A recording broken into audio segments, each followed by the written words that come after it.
Watch this.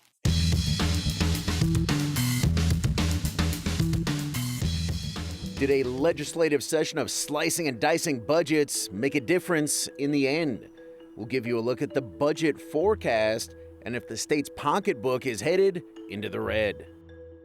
And a legendary mountaineer is gone, but not forgotten. We'll take a look at what his contributions meant for the great outdoors and how he's being remembered here in the Northwest. An Idaho family says they've had enough. They're making plans to move out of the state as a new law goes into effect this July.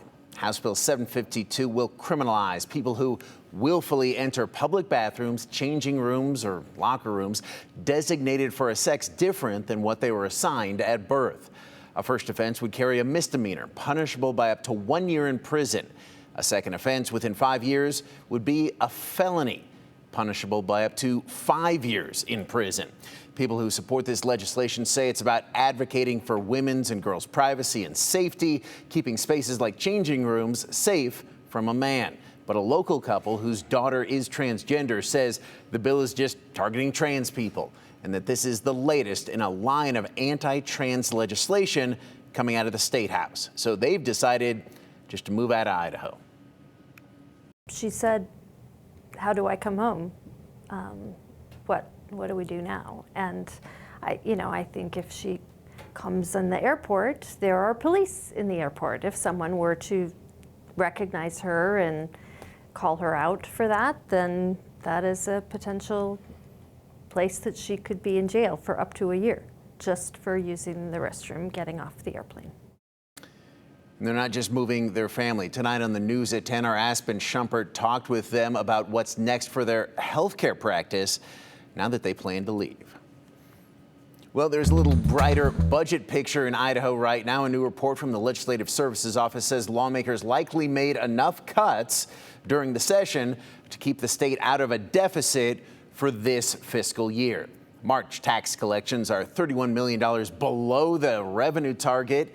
April tax collections are forecasted to be $110 million below last year at least, but there is still an estimated ending budget balance of $62 million because of the spending cuts. If tax revenue collections go exactly as forecasted for the rest of the fiscal year, it ends June 30th, budget would have an extra $37 million, so still not a deficit this year. This is all a moving target, though, as people do their taxes and money continues to come in. And speaking of people doing their taxes, some people are wondering why it seems to be taking longer for them to get their state tax refunds, even though they filed relatively early. Here with the answer, this guy, Cooper Morgan. Cooper. Well, Justin, it's precisely because of the stuff going on in the legislature. Because they filed, if you did file relatively early before March 10th, your return ran into Idaho State's legislature adapting federal tax cuts. Lawmakers updated Idaho's tax code to match new federal deductions in the One Big Beautiful bill. That includes expanded senior breaks and new deductions for tips and overtime pay. The problem, Idaho had no program to run these new tax breaks, which meant they needed time to update their systems to include those deductions. During this time, they asked taxpayers to hold off on filing so they wouldn't have to refile, at least for the standard deduction. Once the commission adjusted its forms and systems, it was back on and refund timelines returned to normal. We did our taxes about a month and a half ago, and she said don't pay the state tax because of the state hadn't updated all their computers and everything from what Trump gave us for deductions. Normal wait times have been the 7 to 8 weeks for e-filed returns and 10 to 11 weeks for paper returns. So we're back to the normal times now for people who filed March 10th and later. The commission says if you're new to Idaho, you should add about 3 extra weeks on top of that because they have to set you up in their system. And if you got info on your filing wrong, then it'll be even longer. So they also stress filing electronically and using direct deposit as the fastest way to get your money. The tax commission says this was a one-time issue tied to those new deductions. Not a permanent change to how long refunds take, though, Justin. All righty, yeah, hopefully those people get those refunds as soon as they can. Cooper, thank you. Now to the 411. On on the 208. The Blaine County Clerk's Office says it's done verifying signatures for the Reproductive Freedom and Privacy Act petition. The measure crossed its minimum threshold in Blaine County, at least, earlier this month. Clerk Stephen Graham says his office is simultaneously processing 2 other statewide initiative petitions. He warns that a last-minute rush of signatures on the May 1st deadline is going to put an enormous strain on election operations. The clerk's office is urging petition organizers, if you're out there, to submit signatures early rather than all at once. Allquist, that's the developer behind Eagle View Landing, is announcing new tenants, including a new concert venue there. Trabella will open a new med spa experience. The Griddle will relocate their Overland store to a spot in the Landing. Also, the concert venue opening is going to be a new Revolution concert house. They say it's going to be bigger than the current venue on Chinden. That $4 mark is not disappearing from the pump anytime soon. AAA reports the cost for a gallon of regular gas up more than 6 cents since just last week. That makes the average cost for a gallon of regular in Boise $4.35. State average, a little lower, $4.31. And that's your 411 on the 208. Despite the green light from the State Board of Education and the Idaho State Senate, Lewis Clark State College is going to keep the college in its name, at least for now. As we previously reported, the college has been working to swap out the word college for university, an effort that started last year. The university says it isn't trying to change the school, just to clearly show to potential students in the state what it has to offer, a high-quality 4-year education. There are 4 community colleges and there are 4 four-year institutions, but all the community colleges are called colleges.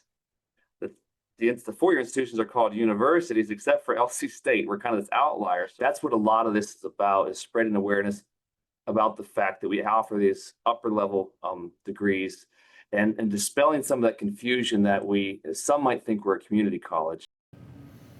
Now, after Senate Bill 1234, the name change passed unanimously off the Senate floor this year, the House Education Committee just didn't take it up, so it killed it for this year. That isn't deterring the school, though, which plans to bring the name change back to the State House next session.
What were you doing at 11 years old? I was spending a lot of time playing video games, going on bike rides, goofing off.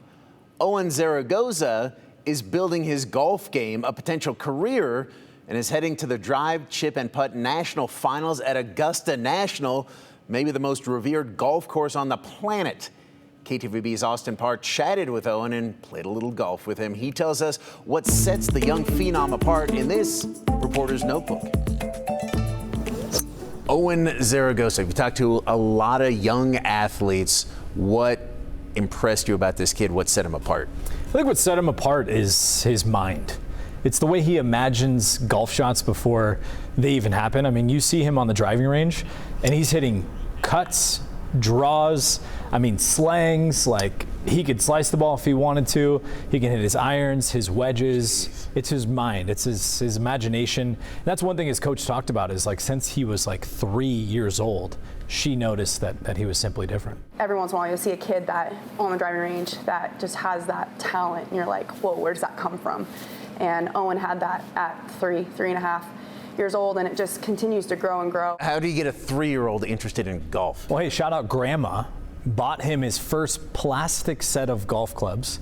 They came with plastic golf balls, but he'd rather hit pine cones at his sister. Perfect. Perfect target. That's how you do it. Yeah, absolutely. He said she's an easy target, so why not hit pine cones at my sister? And there you go. Owen's golf game was born. Yeah, so he's got that mental game. He also seems to have the emotional game, right? That he's mature, especially for an 11-year-old. But now he does. His dad did say that when he first got into golf, there were some tears. Like, every time he hit a bad shot, tears would come down.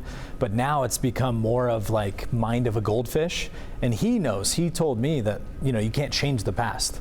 You have to focus on the next shot. And from an 11-year-old, you're like, I wish I had that mindset at 11. Yeah. It's pretty incredible.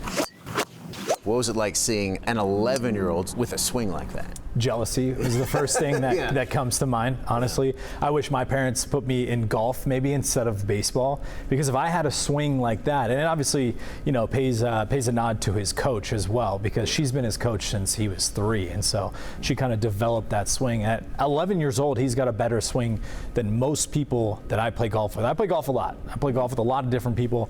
He's got a better swing than most people that I've seen, and hopefully it continues, and hopefully that love and that passion continues, so that he can go somewhere with the game of golf. I mean, he's already been to Pebble Beach and Augusta. I mean, we're talking about 2 of the most legendary places on the PGA Tour. He's already been there. So I mean, at 11, he's performed at some of the biggest stages in the game of golf. So who knows where he can go, but yeah, his swing is incredible. So is this where you look at a kid and it's like he's going to be at least a college star, but this guy's going to play on the PGA Tour? I'm not going to put pressure on Owen, who is 11 years old. I will say he does have a swing and the mental capability to take him a very long way, if not at least college golf. Yeah. If he continues to work on his swing and work on his putting and work on his chipping and all the small parts, because the mind seems to already be there.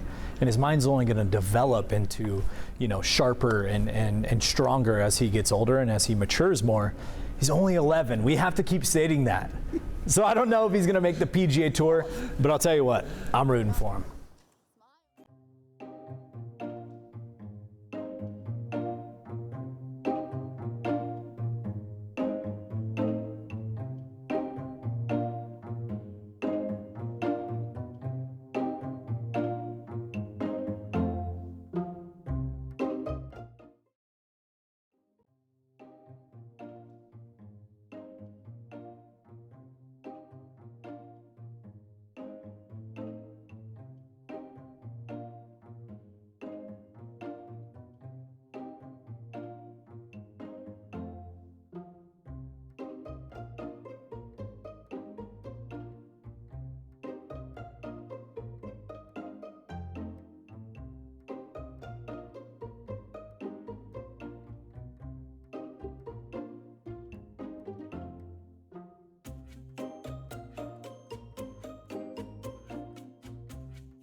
honoring Washington native and mountaineering legend Jim Whittaker. He died last week at the age of 97.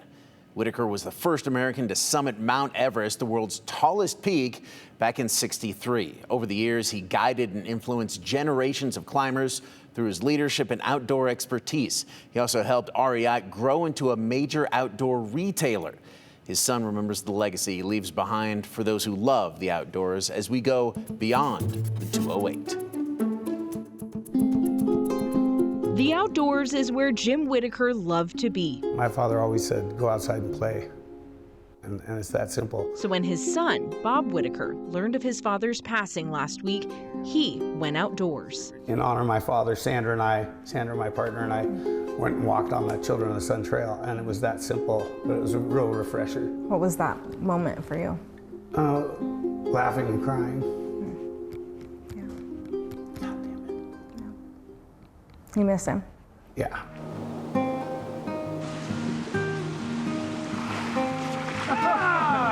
One of his sayings was if you're not living on the edge, you're taking up too much room. Do you think he lived that? Oh, yeah. Yes. A life spent chasing summits. In 1963, Jim became the first American to reach the summit of Mount Everest, a feat that inspired generations of climbers and explorers. This is my father after the climb. He looks like he's about 80, but he's 32 or 4 or something. It's so cool to see this. Dad's weathered face, he got frostbite on his cheek. He also led the first American ascent on K2. That's K2 in the background. So this is the with a big lenticular cloud on top, and that's my father with a gigantic backpack, chefing it up. Jim even led U.S. Attorney General Robert F. Kennedy to the peak of Mount Kennedy, named after his brother, President John F. Kennedy. Of course, naming it Kennedy has made it quite an attractive climb. So he was the first human being to stand on the peak named after his brother. I mean, that's one of the, where the tears freeze on the parka, you know. It just, we were bawling. It was really emotional. That climb did more than make history. It built a friendship that shaped Jim's passion for protecting the places he loved. Through that climb, they became fast friends, and I think my father became more of an advocate. And Bobby became more of an environmentalist. I mean, any excuse to get out and climb mountains, what the heck? His passion for conservation and for getting people outside is the legacy Jim leaves behind. Are you proud of your dad? Oh, absolutely. Incredibly proud. I see him in trails. I see him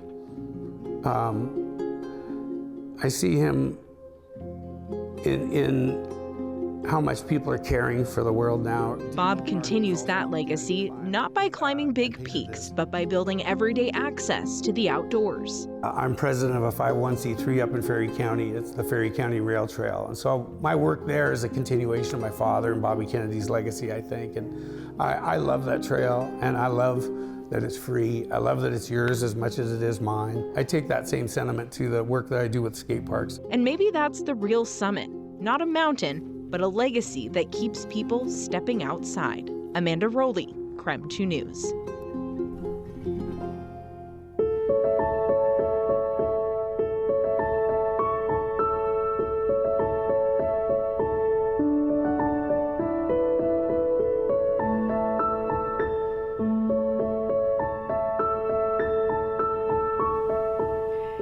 A beautiful winter wonderland in the mountains in the middle of April, but yes, it has been nearly non-stop rain for the last 2 days across the Treasure Valley. Boise, at least this is the initial recording right now, 84/100ths of an inch of rain. That may be a new record for April 13th. We'll have to wait and see the official numbers from the National Weather Service, but regardless, almost an inch of rain today. That is really quite a bit for the month of April, considering usually this entire month we see about 1 1/4 inches total. We have seen much more than that just in the last 48 hours, while Twin Falls has seen nothing measurable today. Doesn't mean there hasn't been rain, just nothing measurable at our official observation stations there in the Magic Valley. Looking outside right now, it's almost like rain What rain? We're seeing the freeway start to dry up. Sunshine is emerging. Things are slowly drying up from west to east. It is still pretty damp out there. We are still seeing multiple areas with standing and ponding water. So still take it easy over the next couple of hours. But the good news is we get a little break from the action tonight into the day tomorrow. It's pretty cool out there. We're at 48 degrees currently, and we're not done with the precipitation completely. We're still seeing some light snow in the mountains and still those splash and dash showers now across the I-84 corridor. But you can really see the intensity of the rain has let up quite a bit as the system that's triggering this wet weather continues to slide off to the east. Looking at our day tomorrow, we do stay dry all day. We might have a little sprinkle before sunrise, but I think the bigger headline in areas where the skies start to clear will likely be some fog, which could limit visibility early on tomorrow.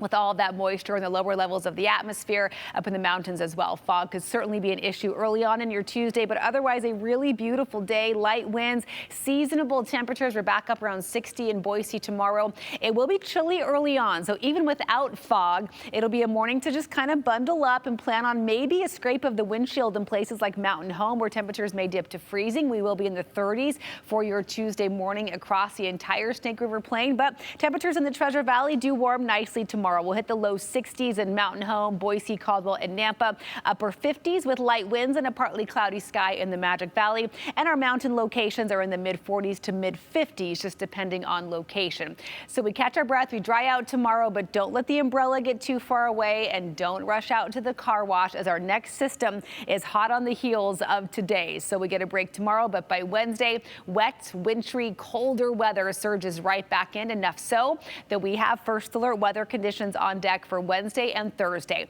Wednesday will be the wetter day. We're looking at more widespread valley rain from morning to afternoon. Some thunderstorms possible as well. We'll stack up even more snow in the mountains to add what has fallen over the last 24 hours. Then we bring in brisk wind and tumbling temperatures. That is important temperature-wise, especially for Thursday. We'll wake up to temperatures right around freezing early on in the Treasure and Magic Valleys. Now, if the precipitation holds on long enough, I can't rule out a spot snow flurry or even a little bit of accumulation, especially east of Boise on Thursday morning. Some spring snow not isolated just to the mountains this time around, but it's really temperatures on Thursday that will take your breath away. So here's our 7-day outlook. There's our nice Tuesday. Wednesday will drop to 56 degrees. It'll be wet and rainy again. Another day where outdoor activities may get rained out. And then Thursday, I think the flurries are mostly just in the morning. We'll dry out in the afternoon, but a high of just 46 and windy. That's cold. Good news is we warm up by the weekend, back into the 60s by Saturday. It is 5:22. Let's check those traffic conditions as well. We still have part of eastbound I-84 near the Eagle Road interchange. You can see there has been standing water that has been covering portions of the far left-hand lane for much of the day. They have it blocked off and traffic is being diverted around it. Still, this is hours later.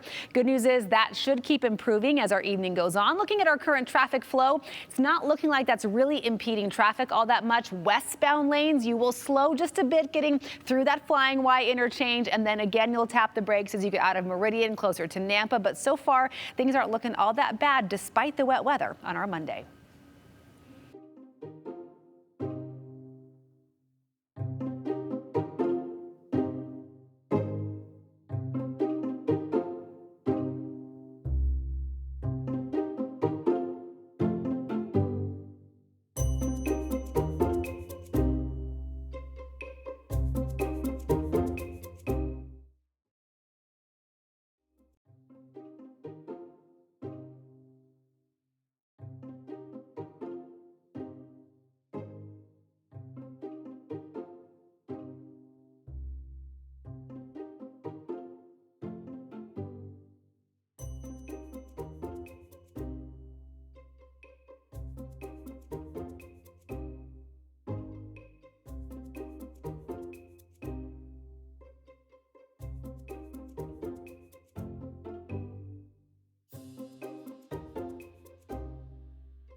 Good news, we have time for your comments on this Monday. First one coming from Tom on the bathroom bill now law. A lot of the comments on this. Tom says, what am I missing if a male who now identifies as female goes into the bathroom, uses a stall to use facilities, says all bathrooms have private stalls. Republicans said during the session that that may be the case, but their big concerns were with shower rooms, locker room, things like that, where there weren't stalls. They didn't want girls and women seeing trans women in there. Let's hear from Susan, though, because a lot of the accusations as well during the session were about trans people going into bathrooms to commit crimes. Susan says, oh my goodness, I keep reading about all those trans people going into bathrooms not aligned with their gender at birth and causing problems. Oh wait, I've never read anything about that. True, I wasn't able to really to find that either. Final comment coming from Teresa after what I said on Friday. Justin, stay silly, you're adorable. True, sorry your texts are mean. They are. Y'all should see the text I didn't read into the 208 today. Again, like I said on Friday, y'all need to find your manners.